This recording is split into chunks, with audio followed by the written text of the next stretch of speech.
Cake বনাবলৈ কাৰণে আমি লগত লৈ লৈছোঁ কণী আমি 5টা লৈছোঁ, গাখীৰ লৈছোঁ, বেকিং পাউডাৰ লৈছোঁ, এটা ফুড কালাৰ, ময়দা, চেনি, ৰিফাইন তেল আৰু অলপ ঘৰৰ ঘিউ।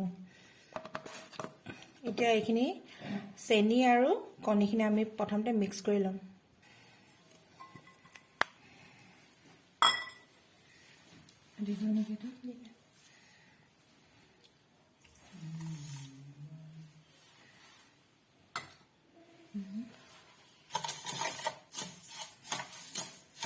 এইখিনি এতিয়া আমি ভালকৈ মিক্স কৰি ল'ম।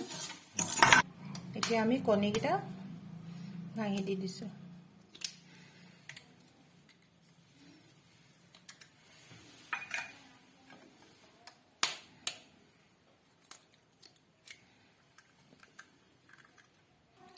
এতিয়া আমি ৰিফাইনখিনি দি দিম।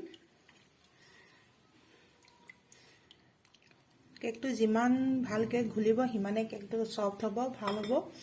কেকটো ঘোলাৰ ওপৰতো বহুত কথা। এইখিনি প্ৰায় লাহে লাহে মই ঘুলিয়ে আছোঁ, ভালকৈ ঘুলিব লাগিব। মই অলপ ঘিউখিনিও গলাই লৈছোঁ, ঘিউখিনি দি দিম এতিয়া মই। এই ঘিউখিনি মই গলাই ল'লোঁ, এতিয়া মই ঘিউখিনি দি দিম।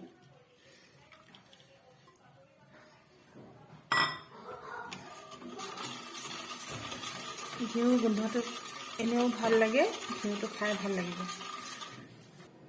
এতিয়া মই ময়দাখিনি দি দিম। আমি 2 কাপ লৈছিলোঁ, চাহ খোৱা কাপটোত 2 কাপ লৈছিলোঁ।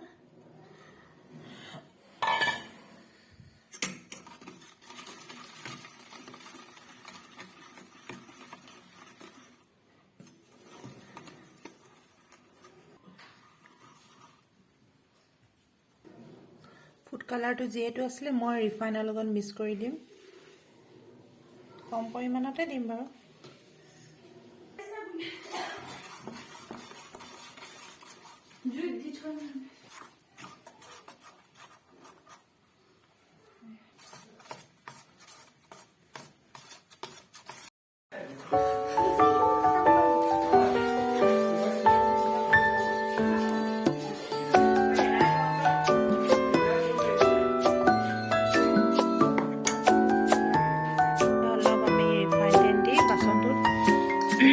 এইটো বাচন আমাৰ বহুত পুৰণা হয়, ইয়াত কেকো ভালে হয়, সেইখিনি ব্যৱহাৰ কৰিছোঁ।